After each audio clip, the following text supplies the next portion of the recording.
On Second Shot, we tackle 2 new headlines every week to find out what kind of wisdom the world is dishing out today. And we want you to be a part of that. When you see a headline you want to take a second shot at, or if you're looking for advice, or just want to tell us what you think of the show, email us at secondshotcast@gmail.com. If you like what you hear, rate us on iTunes. This helps us move up in the ratings so more people will see us. And if you want to hear more, subscribe to the show so that the new episodes will get straight to you every single Friday. We love you. Thanks for listening and enjoy.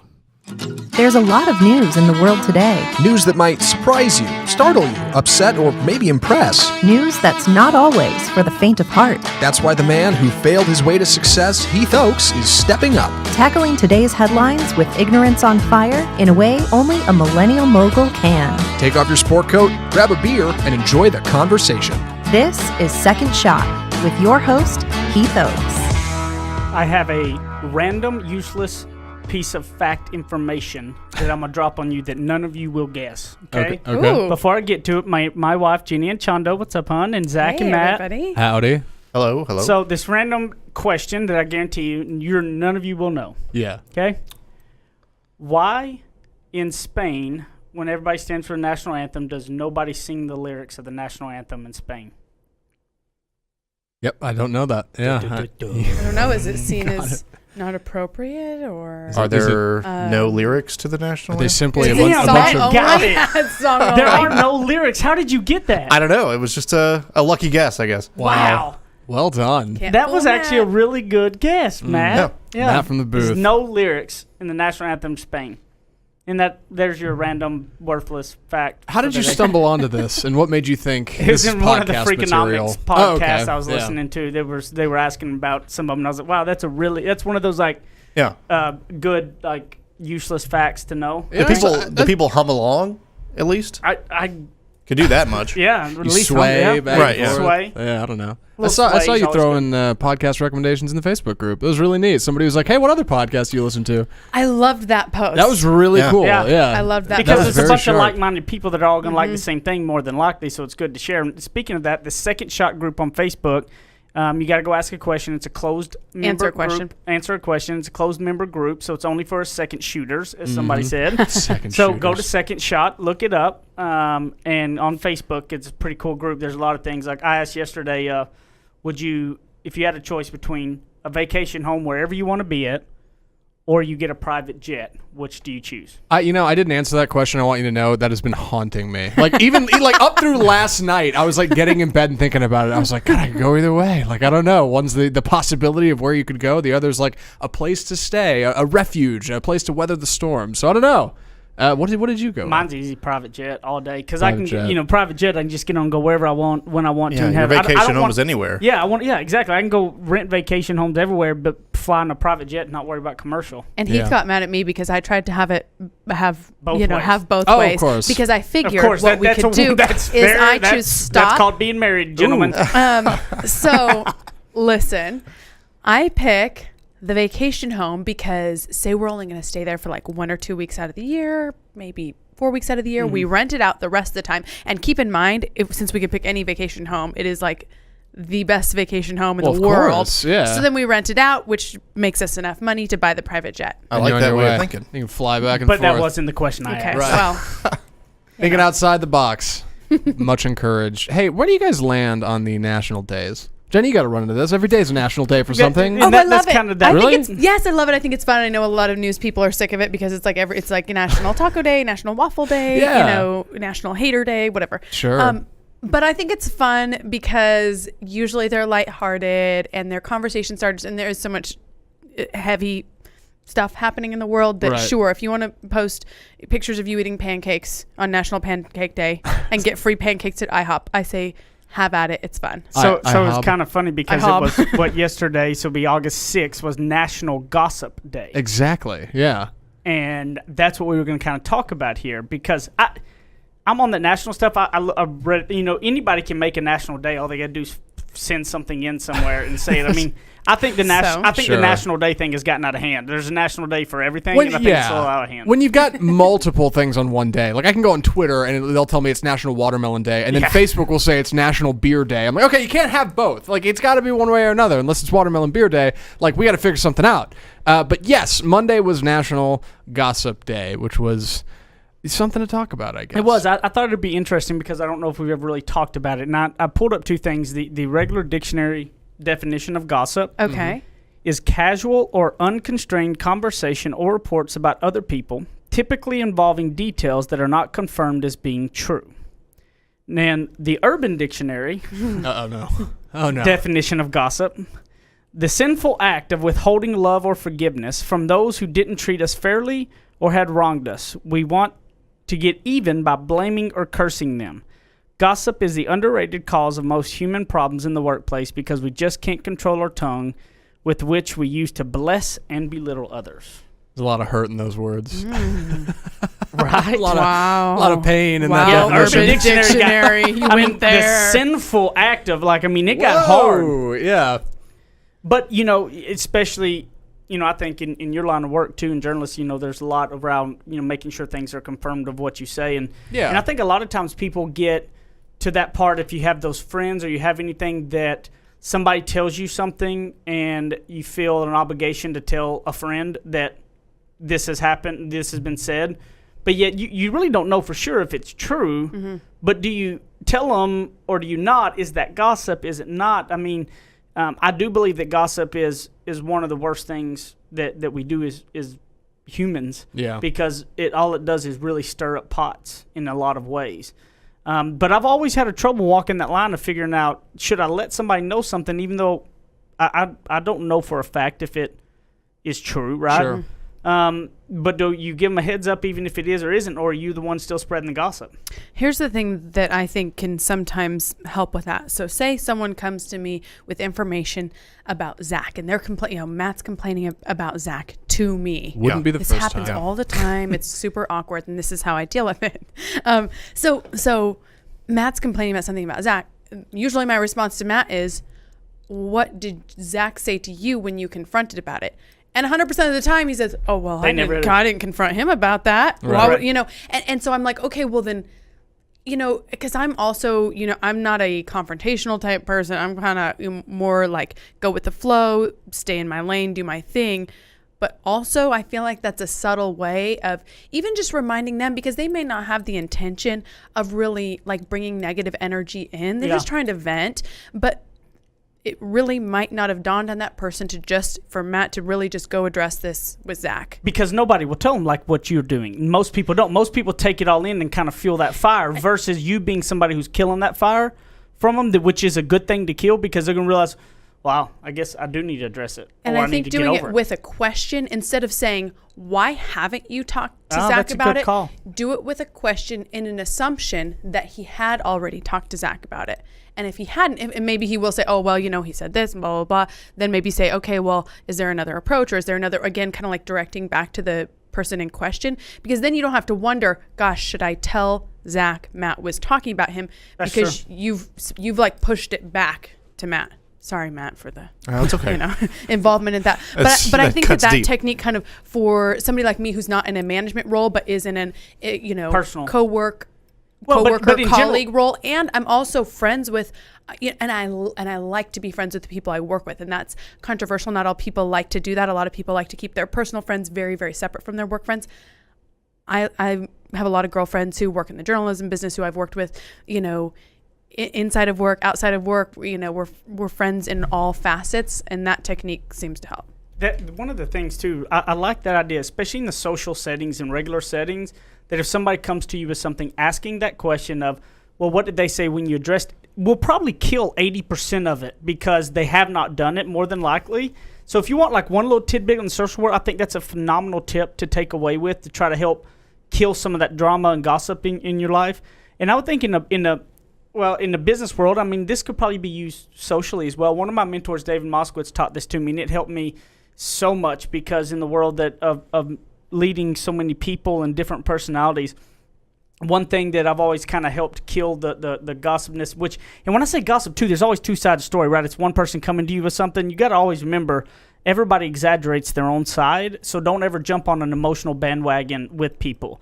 And so one thing I always do, if anybody ever comes to me and says, hey, Heath, I need to tell you something, but you can't say anything. How many of us have gotten that before, right? Oh, sure. Yeah. You know what I say is? I always tell them, before you tell me anything, understand that if it affects this organization in any way, shape, or form, I'm going to have to act on it. So as a mom, 16-year-old, and your 14-year-old, your 16, comes to Mom, I need to tell you something. Like, son, if what you're about to tell me affects his family or anybody around in particular, then I'm gonna have to act on it. So know that before you tell me. That's gets tough because I want my child to tell me everything. But you also but I'm just saying in general, it gives you that permission that if they forward on, then you get the permission to really go act on it if you need to, right? And if they don't, then you know it wasn't real. Because if it was really important and something really needed to be brought up, they would bring it up. Yeah. So here's the question. A lot of people will call you in a managerial type role. People will call you with issues, right? So that's not considered gossip because they're calling for your help and advice, but then you still have the knowledge of the situation. Well, but understand something. A lot of times it is gossip because they're calling me with an issue that they're exaggerating what has really happened. You see what I'm saying? They may call me with an issue. I didn't do anything wrong. Oh, so-and-so screwed me out of this deal, blah, blah, blah, right? Oh, so-and-so. Oh, so-and-so. That is exaggerating and gossiping because it's not always the facts. So then do you get the other person on the line? I always tell them, have you addressed it with them? And if they haven't, I tell them I'm not going to do anything till you do. And then if they can't figure it out, then what they have to do is send me an email telling me about the complaint and have it in writing. And then we're going to have a sit-down one with everybody in the room. That 95% of the time, the problem goes away because it wasn't a real problem because they don't want to really address it and they don't want to confront it. Mm-hmm. And that's how you can weed the gossip out, is put people in the positions to have to front them. And if they are willing to do that, then it's a real problem and a real issue. And that's how I weed through the real ones and the not so real ones. And I think that's how you can remove yourself from gossip, is by asking that question that Jenny said, is have you addressed it with this person? If somebody comes to you and says, I need to tell you something, don't say anything. Let them know that you're going to have to act upon it. And then the others, telling them to confront it and bringing them together, and or put it in writing to you if they got a complaint or something. Because if it's a real complaint, they'll follow through with it. If not, they won't. And I think our life can be a lot better if everybody gets out of the gossip game. If everybody stops sharing things and everybody just does what they need to do. We'll be back for a second. He's getting a bloody nose if you're watching on the video version.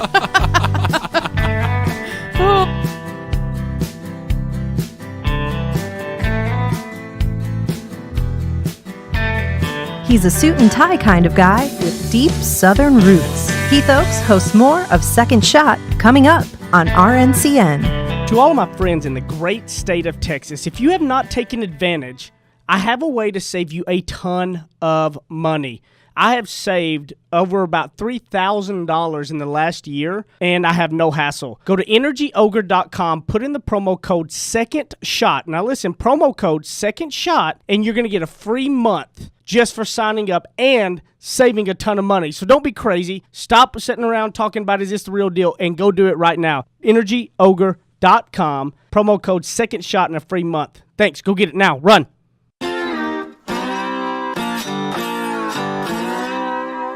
Ready? Aim. Fire. Second Shot is back for another round on RNCN.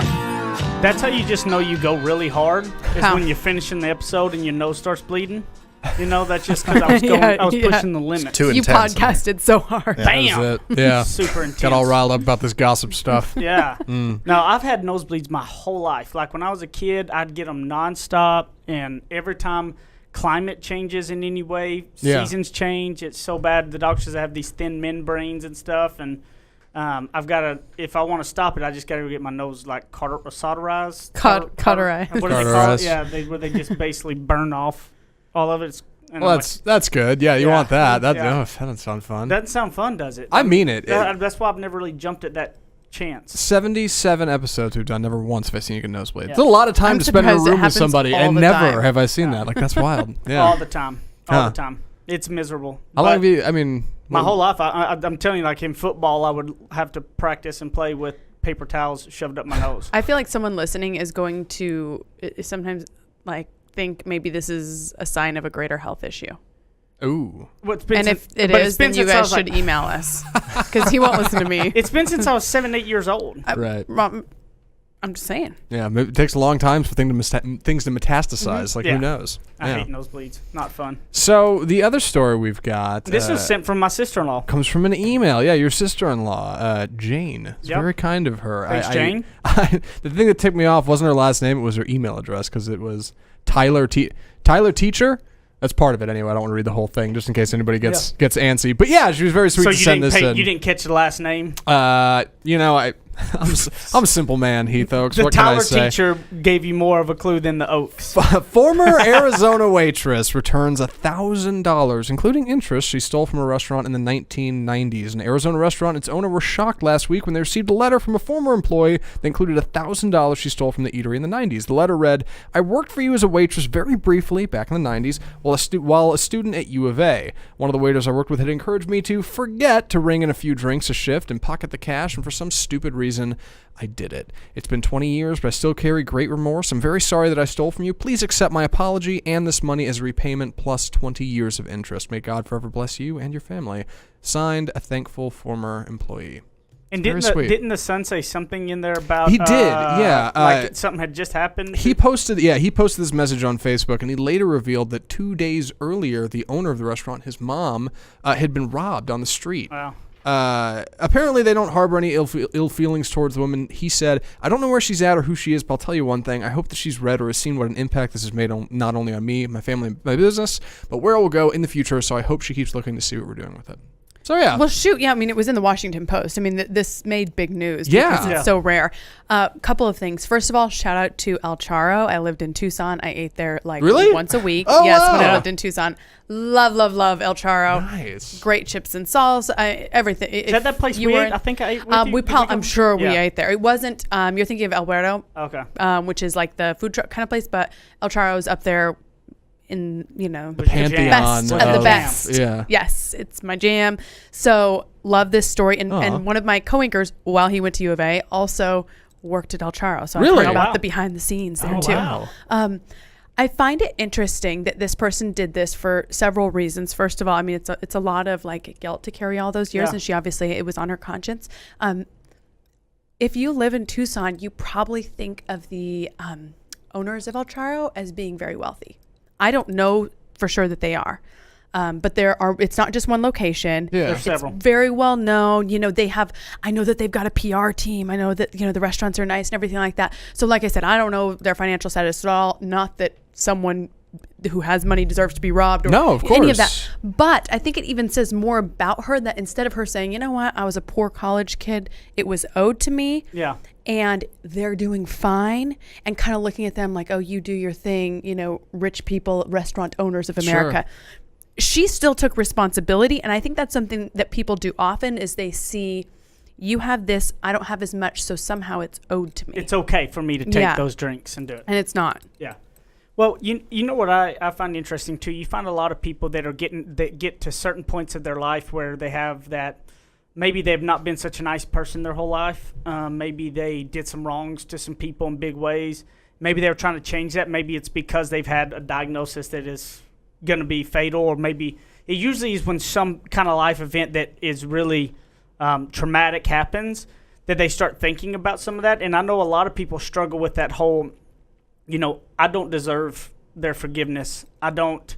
They'll never forgive me. I've done too wrong. Like, what if they don't forgive me, right? What if I go and try to make that amends and they don't forgive me? What if I And they say, we're turning you in. Yes, we hate you. You're whatever. Blah blah blah. Yeah. I think a lot of people deal with that whenever they start to try to become a better person, and they want to, and I believe if you want to becoming a better person, and you've got some wrongs, I think it's important to go back in and face them. I really do. I think it's one of those that will always stay in your conscience and always kind of pull you back down if you don't go face them. And one thing I always say is that it's not that you deserve the forgiveness or not as much as you deserve to just be able to get it off your chest. Whether they accept it or not, that isn't the goal. The goal is for you to honestly, genuinely mean it with an apology, with whatever it was, to be able to get it off your conscience to becoming that better person.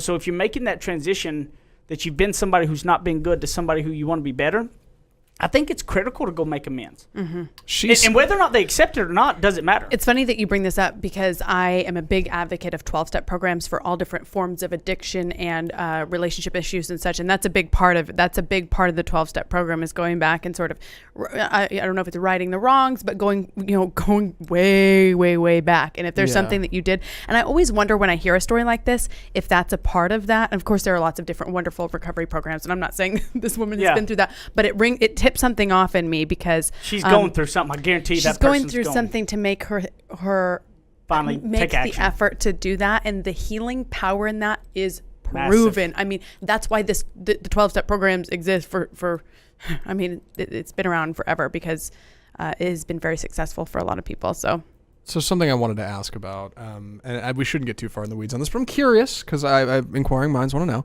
know. She signed this a thankful former employee. She didn't sign her name. Anonymity. Is there anything to that? Because you didn't... I mean, I'm not saying you have to come forward and be like, hey, it was me. Here's my photo. I walk in, shake hands. Like, this is certainly a way to do it, but like... I think it goes back to making amends. It doesn't matter how they accept it, and a lot of people hold themselves up, right? Mm-hmm. She needed to make amends for herself. Now, it doesn't... It doesn't take anything away from it for me because... what she was doing is going through a healing process, and she more than made up for it by sending money plus interest plus everything. It makes a difference, I mean, you know what I mean? She and owning it and how it was that, in my opinion, that doesn't take anything away from it for me because I believe when people are trying to change and get better, that's kind of part of it when they're getting ready to make amends is that they have in their head that the people won't accept them. They're going to be mad. They don't feel like they deserve it when it doesn't matter what after the outcome or however that is. If you go up and apologize, they don't accept it. They don't do any of that. That really doesn't matter because you need it on your conscience. You need to be clean of that you have tried and you have said it and done it, and it's going to help you move on from that. That lady will no longer have that on her back. She'll no longer have it as a weight that she's not who she says she is. Whatever it was that was troubling her mind, that helped get it off of it. And I think that's what making amends is all about, is going and authentically being real about your apology. And you've just got to wait and let time figure out if those people can accept it or not, because some of them are not going. Most will not accept it right away because they may not know if that's real or not. Yeah, I agree with that sentiment. I think that if someone is listening to this and is facing someone who wants to, say, offer an apology for something done wrong, I think it is an excellent idea to show up for that. Whether you're meeting them in jail, whether you're meeting them on the side of the road, wherever they are, if they're coming to you and saying, look, I know I've done you wrong, show up for that. I don't think you have to respond. I don't think you have to say anything. No matter how much this person's done you wrong. You're talking about if the person that's accepting the apology. I'm saying the person accepting it, let that person who's done you wrong come to you, say their piece. You don't have to be ready to accept it or, forgive or hug or make up or anything, but they're in line of this healing process. They need to be able to say that to you in order to move on and hopefully be a better person. Yeah. And so you can help to conduct that without sacrificing your own integrity by just sitting there and listening. It's got to be challenging if somebody's wronged you. Yes. To come back later and help them after that. I mean, that's why I say you just have to sit for it. It's a little tough. Yeah, right. You don't have to respond. No one's a saint here. I agree. Like you said, whatever is happening in this woman's life to tip her over the point to do this is significant. But you don't just arrive at $1,000. You're not just like, I'm just going to throw it. She thought about that for a while. Yeah, and she thought this is the right thing for me to do. And I believe there's something to that. If you're trying to make that transition in life, I do believe that there are. That's why I believe it's healthy to have a therapist on a regular basis for people or anything like that professionally with it all, because there are things that could be bogging you down for the changes you're trying to make. And I'm assuming if you're listening to this podcast, you have hopes of becoming better than who you are right now. Not that you're bad right now. It's just that I hope that everybody listening to this podcast is somebody who wants to be better. You may be great right now, but you want to be even greater than that. It will be amazing to you how many things will harbor feelings in your mind unconsciously that you have no idea about, some amends that you need to make that you haven't thought about, but they're in there somewhere. Talking to professionals will help bring some of that out, because I do believe that, like you said, the 12-step programs have worked forever for a reason, because they do go back, and one of the biggest first steps is go back and make the right with people.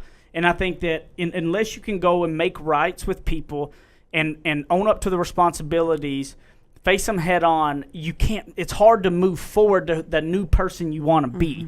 And so I'm challenging you today that if you want to be that next person, go back and make some of those amends, and don't worry about if they're going to accept it or not accept it or any of that. You just got to go do it for your good and be authentic, be real, be genuine, so that you can move forward in your process of becoming a better person. And so we'll be back at the third segment of Second Shot.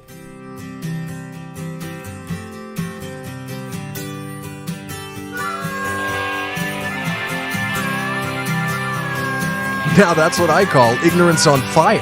More of Second Shot with Keith Oakes still to come. You guys have been listening to Second Shot and hearing us talk about it. You need to go pick up my book, Ignorance on Fire, A Journey of Failing Your Way to Success. You can get it on Amazon in a paper book. You can also hear this beautiful voice of mine in audiobook style on Audible or anywhere you're going to get your audiobooks. Guys, this book took a lot of time to put into it, and I believe it can really be some life-changing stuff to help you on your path to success. And hopefully you're going to fail your way to success just like I did. Ignorance on Fire, A Journey of Failing Your Way to Success. Amazon.com, Audible.com, audiobooks, paper books, everything. Get it, share it with your people, and I appreciate it. Thank you, guys. Go pick it up today. Kick off your boots or suit up. The choice is yours. Welcome back to Second Shot on RNCN. Now, I got to say, I love Texas, okay? Born and bred Texan. But I got to tell you, this You last don't week... You're so funny. Man, my wife's got jokes. Everybody laugh. She brought jokes. Oh, man. Oh, you just think you're so funny. We were in Idaho, in Jenny's hometown, all week last week. Yeah. We kind of made it a annual thing where we rented a lake house on Lake Coeur d'Alene. Was voted one of the top 10 best lakes in the United States. It was on this big deal. So I mean, it's really not. It's crazy being from East You guys Texas. have to look at our social media pictures. Yeah, I'm used to red dirt, red mud lakes. You know. Yeah. And then you go up there and it's a real natural lake, and you can see 20 foot clear to the bottom. It's it's a beach. Like the lake house has a beach because it's all natural, so it's actually real sand that gets built because it's a natural water deal, right? So you hang out on the beach and it's beautiful, but here in Texas it's been 105 up there. It was 85 degrees, 65 at night, and nice. it was and I come back to this heat and you get off the airplane, you're like, poof. Just hits you Miserable. and the sweat just starts pouring. My parents, I love them to death. They're from Michigan, and they moved down here for work right out of college, and they moved to I don't even remember where, but that's where they've been essentially. And every summer they've gotten to the point now where No clue where his parents are. Well, it was a place called the Valley, which is down by the border. South Texas. Very South Texas. It's almost in Mexico. Right, and so Detroit, Michigan to the Valley had to be a culture shock from. It wasn't quite Detroit, actually. It was very Okay. small. My mom was one of those people that graduated in high school with 12 people in her class. So she's top 10%. I'm like, yeah, was it though? It's fine. But yeah, they've become what are traditionally known as the snowbirds, I guess. Yeah, they hang out down here for winter and then up there for summer. And I want to knock it, but man, it's a great setup if you can swing it. Yeah, bounce back and forth, get out of the heat for a while, go up north for a while. It's 65 out at night. It's great. Yeah, I think we would love to do that eventually. Yeah. I want a lake house retire, on Lake Coeur d'Alene. Yeah, the place is beautiful. It was great. It. Yeah. Lake Coeur d'Alene. Except for it was hilarious because the lake house we get there, which is not a cheap. I mean, this place is very, very expensive. Sure. These lake houses are very expensive to rent. We get there and the well collapsed the day before, so we had no water until they hooked up a deal. It took forever with it, and then they said the whole house was AC, and he didn't. Yes, it doesn't get that hot there, but being from Texas, you're used to air conditioning. you like it extra cold, right? I mean, that's just kind of so. Get that air circulating. Yeah. They say the whole house is air conditioned when it's really just the top floor, the bottom floor is not. And so my buddy and them who went with us, they're all downstairs going, oh my God, it's so hot. Well, that's what I felt bad. I mean, you guys, we sold Coeur d'Alene to them like it was, Disneyland, You sell it to Adventureland. me. It sounds great. It's great. And Yeah. well, so then they get there with their 2 kids. There's no water. There's no air conditioning. I got stung by a bee like 2 seconds after arrival. My Aw. foot swelled up like a. Oh no. But we got a boat. We had the boat there. We got It it was on the great. boat. And Yeah. the Coeur d'Alene has a famous golf course that has the only floating green in ever. So Nice. the 14th hole, the green floats in the middle of the lake. Wow. And so you got to hit it, and then you get on a boat, and the boat takes you to the green to finish the hole. And the driving range was into the water. So it was like buoys set up in the water, and you were hitting into the water. I was like, man, this is perfect for me. That's what fun. I do Yeah. all the time. Like getting all my good training. It was the most beautiful course ever. I'll tell you. I mean, I shot like 102, but I don't play a lot. Well, you got anymore. your money's No worth. problem. I did. It was great. That's right. It was really awesome. And I was not looking forward to the heat when we came back in. Welcome home. So get into it. We got a listener email, but I also want to get into shaming some more on the reviews. We kind of like I was shaming really good there for a while, and Yeah. people were really making moves and doing it Yeah. and, Yeah. and killing it there. And then everybody's kind of stopped, and we've got more people listening than ever now. So like I'm really From all over the world, you guys. Yeah. don't Very I'm- cool. It's wild. You need to be shamed, and I hope that a pain comes in the back of your tooth right now as you listen. If you have not, left a review. So Yeah. go leave a review now. What letter do you have? All right, next is I want to talk about first is the Second Shot Facebook group. Yeah. Go join it. We got a cool group. We're going to talk about some of the posts we got probably here Some good on stuff this going on episode there. next. Yeah. It's really fun. It's very interesting, the different questions and topics and stuff that come up. So go look up the Second Shot group. And then if you want to send any questions, emails, thoughts, or anything, secondshotcast@gmail.com. We got one today from Ali Bibb. It says, hey, Heath and gang, was catching up and listening to and catching episode 76. Your segment on private persona was spot on. My wife is a public figure, their company, and the thing we often hear at events is, wow, you are exactly like you are on live stream. And for a while, it confused us because we preach and practice authenticity. We realize some are not, and we both know from life experiences is that when the public you and the private you are not closely aligned, it confuses your kids and inner circle. It creates conflict and hurts your message. The vulnerability of being authentic, real, and true is what succeeds over the long run with the social generation these days. Been listening from the beginning, and yes, I have left a review. Good job, Lee. Yeah, Lee. May your tooth not hurt at all. Still on the making of Jenny, a permanent member of the show. She keeps you on your toes and brings sensitivity to our analytical world. Oh, Thanks to Lee. I agree with him. That's true. She definitely keeps me on my toes. yeah, that is true. Thanks, Lee. Yeah. I've had a couple people hit me up on about that episode when we talked about the personal and the private, persona of people and being authentic and how it is, especially with the kids, of the little things we say, oh, tell them I'm not here when they're knocking at the door, and how much of an impact that can really kind of make, on who you are privately and publicly and all those things. And so I thought it was super, super interesting. I'm curious, Jenny, you have to have run into people like this in your time in broadcasting. Do you find a whole lot of people who are just completely different on the air, or is everybody just themselves turned up to like 11?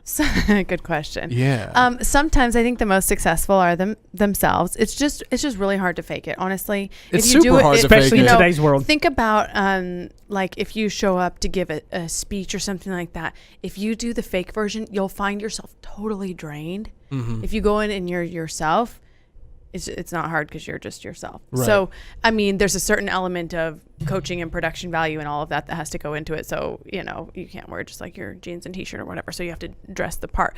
But certainly the most successful will be the same in person and outside of the workplace, because in high intensity situations, we all eventually will become ourselves. Right. Like there's just it's kind of like sink or swim. Your real self comes out, and there's a lot of intense situations in broadcasting. So I think my most talented colleagues are the people who are the same on and off camera, and people who are watching shows can sense it. They may not be able to pinpoint like what it is that's that they like whenever about you the don't, you person. can't pinpoint it. You're like, what is, I don't, what is it that you like about them? And a viewer might say, I just like them. So probably if you watch somebody and you really just like them, it's probably because they're really awesome in person. Yeah. And they're just They're coming probably real across as people. themselves. Yeah. Yeah, but certainly you can fake it too. Yeah. Those people just probably go home more exhausted at the end of the day. At least in Well, and it will always run its course at some point. If you're faking it, at some point your course will be ran. Yeah, you're exactly right. Like eventually you're It going to may get work for a exhausted while. and you're going to be you. Yeah. Like, so Yeah, and I think that specifically with news anchors, it'll come out in a in a mass shooting, in a 9/11, in a whatever, because these people are on air minute after minute, hour after hour to sort of navigate the way through it. And so you hear their actual language, their actual voice, the types of words they use, the type of sensitivity they have, their composure and everything like that. And then Let me ask y'all a question. Have any of y'all ever had somebody that you kind of looked up to or kind of saw that you'd never met, and when you met them, you were either disappointed or even more excited about them? Have y'all ever had one of those disappointments of somebody that, whether, Yes. that you met and you were like, oh, that was disappointing. Like, that was not what you thought. Yes. Rita Cosby. So do any of you remember Rita Cosby from Fox News Channel back in the day? You would have had to have paid attention to Fox News Channel when you were like children. Like Not me. I watched the news since I was a little don't. girl. I'm sorry. So I got an internship there when I was a junior in college, and I had admired her reporting, and I emailed her just like on the company email, like, Aw. Rita.Cosby Yeah. at Fox News, kind of guessed the email. And I was in New York for this one summer, and I had this goal to try to make one connection each day with one person. She was like big on my list. And not only did she invite me up to her office, but she reviewed and critiqued my entire VHS tape of work. VHS. Nice. And like line by line, I mean, rewinding and say, okay, Jenny. And when I look back at that tape, you guys, it was like not worthy of critique. It was so So you had a super bad. positive experience from the person It was that you... so positive. It was so positive because I thought that she came across as really natural on camera. I thought she was one of those people that I had like a real sensitivity to her, and that was what I think I admired her. Like I said, I just watched her. I thought, man, she seems cool. And sure enough, she was so awesome and gave me so much time. And this is a woman who's like, in one of the most stressful jobs in our industry, working at a national level. And I think she sat there with me for 2 hours. Like I've always thought about how depressed I would be if I met Brett Favre one day and he was like a total a-hole to me. He is not Like as awesome as never you meet think your he is. heroes, I hope so, you never meet him. I would be so depressed if I met him and he was an a-hole to me. Like, it would probably be one of the worst days ever. Yeah. Because I have such high hopes for me and him being besties one day. I had this neat experience. I just thought of this. I haven't thought of this in a long time. Christine, avid reader. And me, not so much. I'm a big comic book reader. I'm surprised. It's got pictures. I pegged you as an avid reader. I used to be. My God. Yeah, my parents were both teachers, used to read like crazy, and somewhere along the way I was just like, I'm bored of reading. I'm going to watch movies, and here I am. I'm going to talk. Yeah, exactly. But she's an avid reader, and she had this book series that she absolutely adores. And back when I think we were in high school, maybe college, her favorite author of this series was going to be in town at a Barnes & Noble signing books. And I had never read it. I didn't know the guy. No idea. And she was going to be out of town. She's like, oh, my God, I can't go get my book signed by this guy. And I was like, well, I'll go. I'll go stand in line. I don't mind. Yeah. And so not knowing this author or this guy she liked, she was like, well, tell me how he is. And tell me if she gave me a letter to give him, of course. Yeah. And this guy was so cool. Really? He was just good. such a Did you become a genuine fan afterwards? Yeah, I read one of the books. I was like, okay, turns out, not all. It's not so bad. Yeah, and I didn't have any expectations, but I figured he's gonna be some grumpy old writer. Nope, just some guy I didn't even know. It was just totally neat, and I was like, man, that's really cool. That's awesome when that happens. I want to spread some more positive gossip really quickly. I know we're running out of time. Yeah. Another unexpected could have broken my heart if he was not good. He and she were not good, but they were above and beyond. Was Garth Brooks and Trisha Yearwood? Aw. Yeah. You said that they were awesome. I've interviewed them now a few times, and each time so kind That's nice. and so down to earth. So anyway, we talked about gossip, but I always think it's good to sing people's praises in Oh, public. I agree. So Right. Good gossip. shout out right? to Good gossip. the author, the Yeah. good gossip. But that's on not gossip Garth because that's Rita. true, right? So Garth Brooks, good to know. now remember, I'm going to shame you. Leave us a review. secondshotcast@gmail.com to send us anything. Look up the Second Shot group on Facebook and go join it. And where can they find you, Jenny? Also, here's another thing I would like for you to do. Okay. Go to Instagram, Jenny and Chondo. When you're listening to the episode, do a screenshot. Say, hey, listening to Second Shot. Tag Heath, tag me. We'll repost you in our stories. Yeah. This is especially cool if you're like a business or something like that and want to, get more followers, whatever. We'll repost you. And I gotta put do in the that. link. Yeah, there you go. So search Jenny and Chondo. Yes. Yeah. You can find me at AppleZacintosh on Twitter and Instagram, and I'm in that Facebook group. Come hang out. It's a good time. At Ignorance on Fire and at Heath Oaks. See you next time. Love you guys.